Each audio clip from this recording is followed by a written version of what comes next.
Xerfi France a publié une étude sur la chimie fine pharmaceutique qui établit les prévisions pour 2014 et à moyen terme. Selon nos experts, le chiffre d'affaires du secteur en France devrait progresser en 2014 après une croissance de 1% en 2013 et de 0,8% en 2012. En fait, ces chiffres montrent une chose. L'industrie française de la chimie fine pharmaceutique s'efforce de reprendre la main face à la concurrence internationale, en particulier asiatique.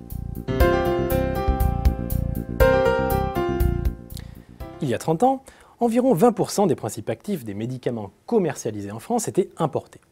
Depuis, cette proportion a triplé pour atteindre environ les 2/3. Les industriels français ont donc été contraints de se restructurer pour renouer avec la compétitivité. Cela s'est traduit par une multiplication des offensives. Ils ont notamment opté pour un repositionnement sur des marchés à forte valeur ajoutée. Autre type d'offensive, le renforcement de la relation client. C'est aujourd'hui devenu un impératif pour répondre aux exigences accrues des laboratoires. Les acteurs s'efforcent aussi de rechercher de nouveaux débouchés, par exemple dans les biotechnologies. Il faut enfin noter le renforcement régulier des contraintes de sécurité qui permet de valoriser la production Made in France. Toutes ces actions ont contribué à soutenir la croissance de leur chiffre d'affaires, et ce malgré un contexte international de plus en plus concurrentiel.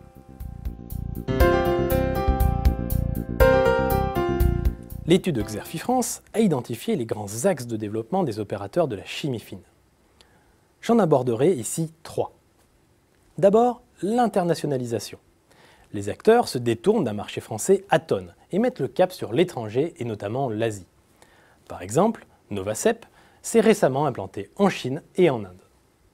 Deuxième axe de développement, l'extension des capacités de production.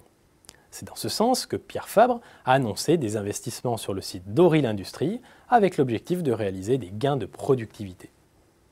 Enfin, dernier axe, la diversification de l'offre. La présence dans les biotechnologies semble aujourd'hui incontournable. C'est ce que prouve le rachat de la société spécialisée, Proteus, par PCAS, l'un des leaders de la chimie fine pharmaceutique.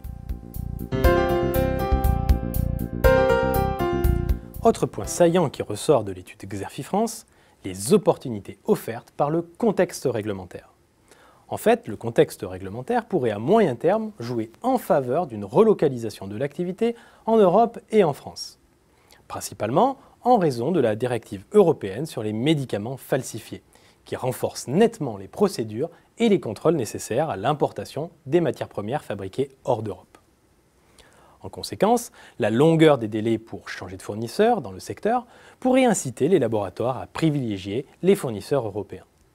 Par crainte, par exemple, de voir un sous-traitant asiatique perdre son autorisation d'exporter vers l'Europe.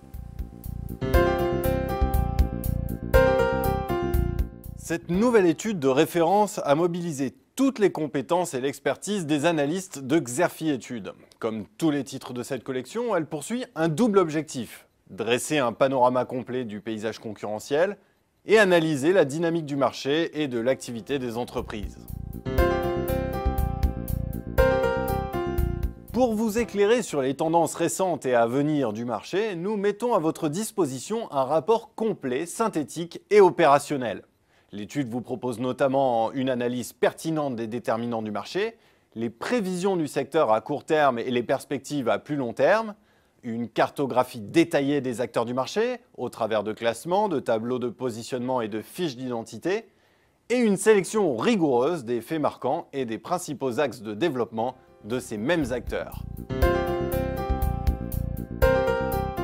Pour prendre connaissance du contenu détaillé de l'étude ou pour la commander, je vous invite à vous reporter sur notre site xerfi.com.